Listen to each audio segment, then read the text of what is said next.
My name is Eleanor Harris. I am 70 years old, a retired piano teacher, and the kind of woman who has grown comfortable with silence. My mornings usually begin the same way: the smell of black coffee, the first light spilling through my living room window, and the soft notes of a Schubert piece under my fingers. It is a peaceful rhythm, one I have earned after a lifetime of taking care of everyone else. Last Thursday, that rhythm shattered with a single phone call from my son, David. "Mom, you'll do me a huge favor," he began, the kind of sentence that never ends well. He and his wife, Clara, had planned a 4-day cruise. Apparently, Clara's stepfather, Thomas Caldwell, needed a temporary place to stay because his retirement home was being fumigated. "It's just a few days, Mom," David said, already assuming my agreement. "He's very polite, you'll hardly notice he's there." I did notice. The moment Thomas arrived, standing tall and formal at my front door with a suitcase and a cane, I knew peace had left my house. His posture was impeccable, his tone precise, his manners old-fashioned to the point of irritation. "Thank you for your hospitality, Mrs. Harris," he said, as though I were a hotel clerk checking him in. The first evening was painfully stiff. He read a book in absolute silence, while I tried to watch my show, the ticking clock between us louder than the TV. I caught him rearranging my spice rack alphabetically, no less, and humming Bach under his breath. When I offered tea, he corrected me gently: "Earl Grey should never be steeped more than 3 minutes." I remember thinking, this is going to be the longest 4 days of my life. But there was something else too, something I didn't want to admit, then a flicker of curiosity about this man who carried himself like the world still expected something from him. I didn't know it yet, but that curiosity would change everything. By the second morning, it was clear that Thomas Caldwell and I were two completely different species. He treated every meal like a seminar and every conversation like a debate. When I made scrambled eggs, he quietly took over the pan and said, "The secret is low heat and patience." When I folded laundry in the living room, he commented on the inefficient technique of my towel rolling. I bit my tongue so hard I nearly drew blood. Still, I couldn't deny his competence. He moved slowly, but with purpose, his hands steady as he arranged my kitchen like an orchestra. Everything in its place, every motion deliberate. He reminded me of the kind of men who lived in libraries and believed order was the highest virtue. I, on the other hand, have always found beauty in a little chaos: the paintbrushes left soaking in jars, the sheet music scattered on the piano bench. We shared dinner at opposite ends of the table, our only common ground being silence. Until one evening, he glanced at my piano and said, "You play beautifully." It caught me off guard. "You've been listening?" I asked.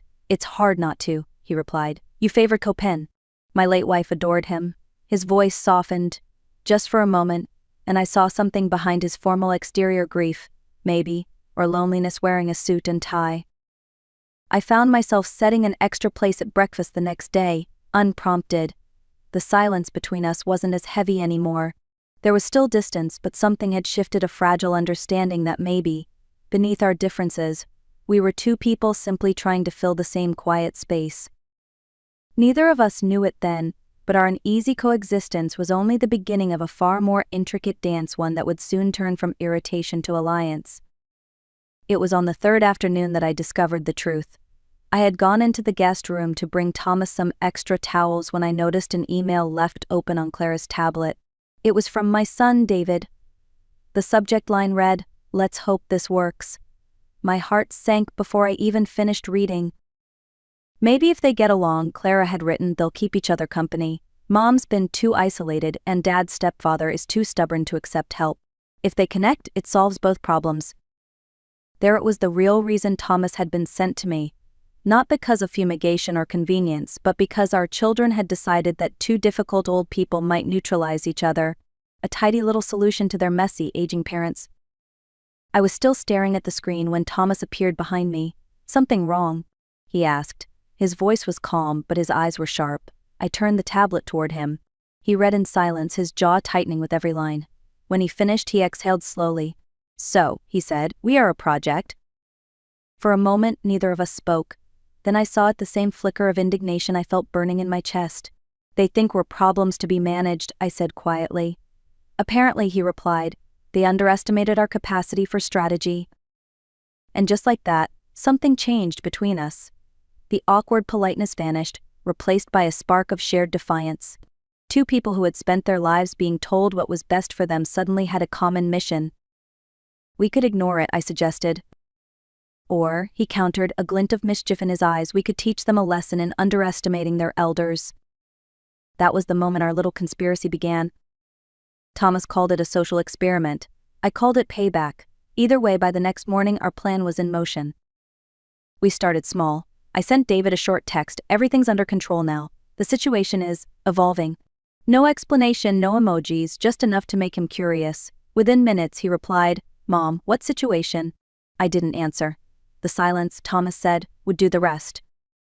That afternoon, we staged our first photograph, the living room half covered in fabric, paint cans in the background, Thomas holding a measuring tape.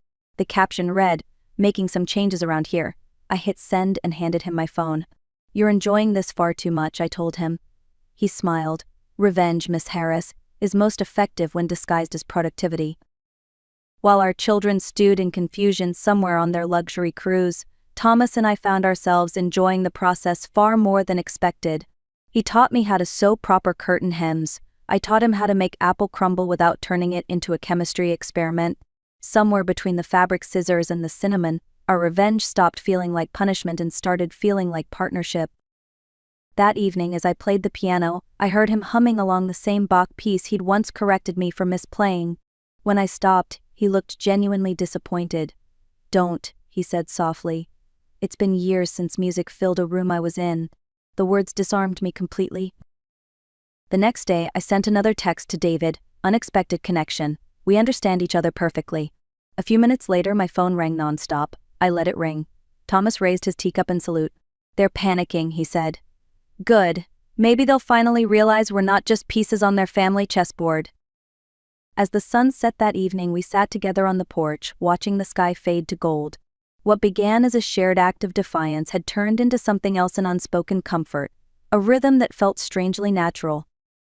I glanced at Thomas, the man I'd dreaded sharing space with only days ago. You know, I said, for a social experiment, this is going surprisingly well. He chuckled, eyes still on the horizon. Careful, Eleanor, we might end up proving their plan worked, just not in the way they intended. By Sunday, the house no longer felt like mine alone. It felt like ours, rearranged, refreshed, and somehow lighter. Thomas suggested we document the progress with a short outing. If we're to maintain our narrative, he said, we should provide visual proof of this supposed connection. I rolled my eyes but grabbed my keys anyway. We drove toward Lake Champlain, following a winding road framed by maple trees bursting in late autumn color. Thomas narrated the landscape like a scholar on a field trip, naming mountains, reciting bits of history, even quoting poetry when the mood struck him. I found myself laughing more than I had in months. At the lake, we sat on a wooden bench overlooking the still water. I poured hot tea from a thermos while he watched sailboats drift like small white ghosts across the horizon. Clara and I used to come here, he said quietly. She'd bring her cello, and I'd read. We thought silence meant contentment. He paused, the breeze tugging at his hair. I suppose it did until she was gone. I wanted to say something comforting, but the truth is, grief recognizes itself. James loved this lake too, I said. He just didn't love boats. I think he was afraid of anything he couldn't control. Thomas nodded knowingly. That fear never really leaves us, does it? We just learn to steer through it. We sat for a long while without speaking. The silence wasn't awkward, it was full, like the pause between two movements of a symphony. The air smelled of pine and cold water, the kind of silence that heals instead of hurts. When we finally took a selfie, our heads close, the lake shining behind us, Thomas insisted I send it to David with the caption, "An unexpectedly beautiful day." Within seconds, my phone buzzed with 3 missed calls. Thomas laughed, genuinely amused.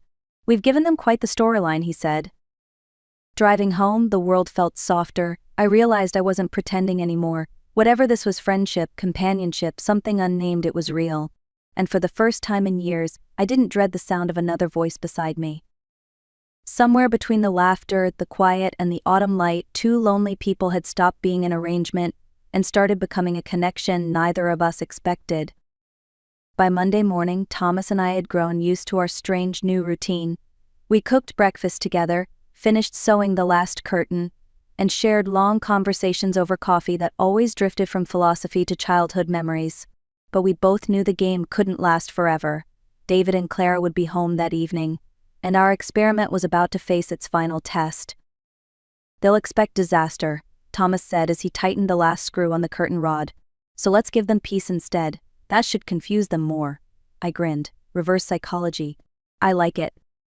By evening, we'd prepared the perfect setting, dinner ready, candles lit, the newly redecorated living room glowing in warm light.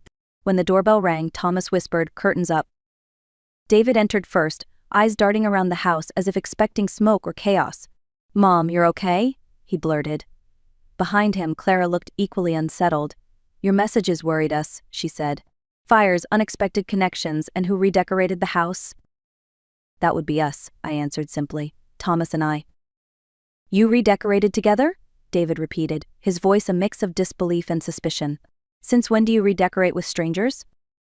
Thomas smiled mildly. "We thought it might be good practice for cohabitation." The color drained from Clara's face. "Cohabitation?" she stammered. As in two competent adults making choices without supervision," I interrupted, my tone even. For a long moment no one spoke.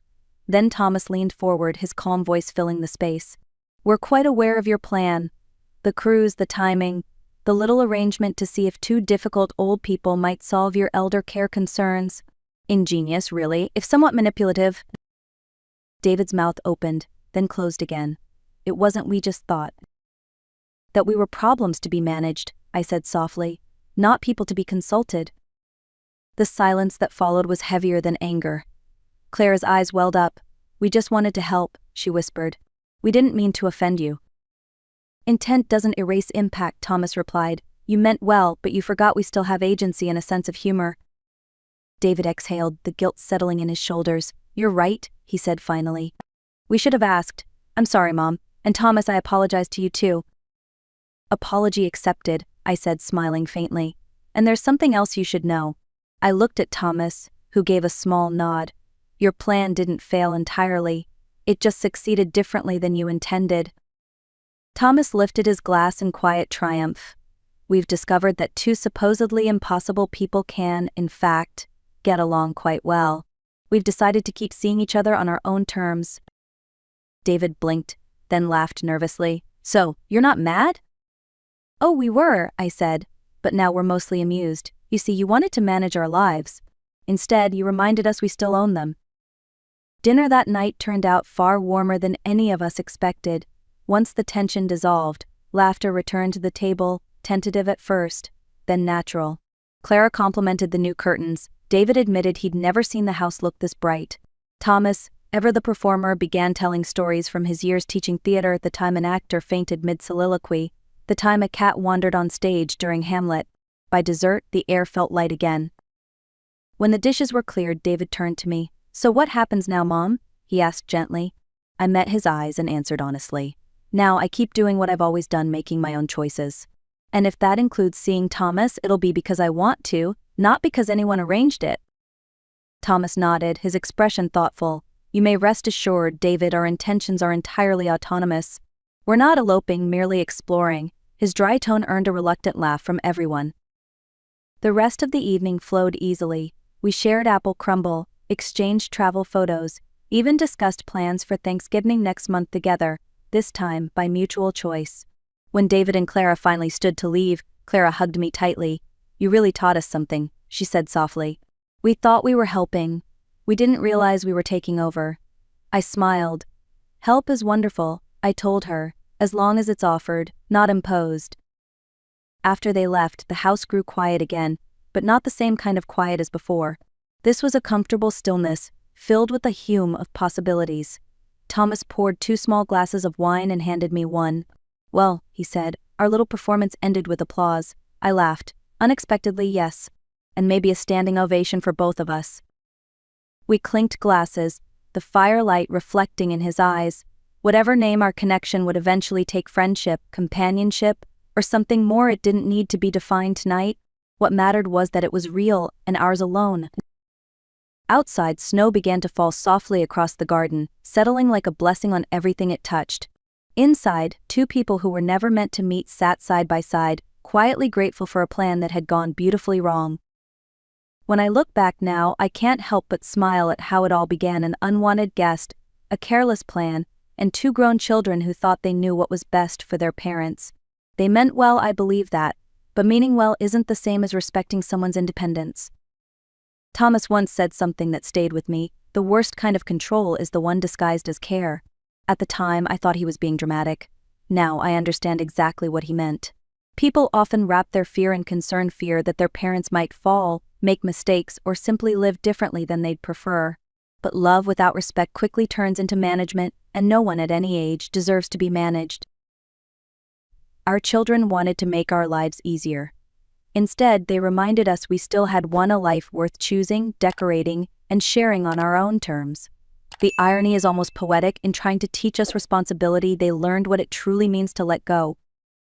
If you're watching this and you've ever tried to fix someone else's life, especially someone older, pause for a moment. Ask instead of assume. Listen instead of arrange. Because sometimes the best way to love someone is to trust them enough to choose for themselves. And if you're like me, someone who's been labeled stubborn, set in your ways, or too independent, don't apologize for it. Independence is not defiance, it's proof that your story isn't over yet. So tell me, have you ever seen good intentions go terribly wrong? Share your story in the comments, I'd love to read it. And if this story reminded you of someone you care about, share it with them. Maybe it'll spark a conversation worth having. Don't forget to like, share, and subscribe, because sometimes revenge isn't loud or cruel, it's simply living well and reminding the world that you still can.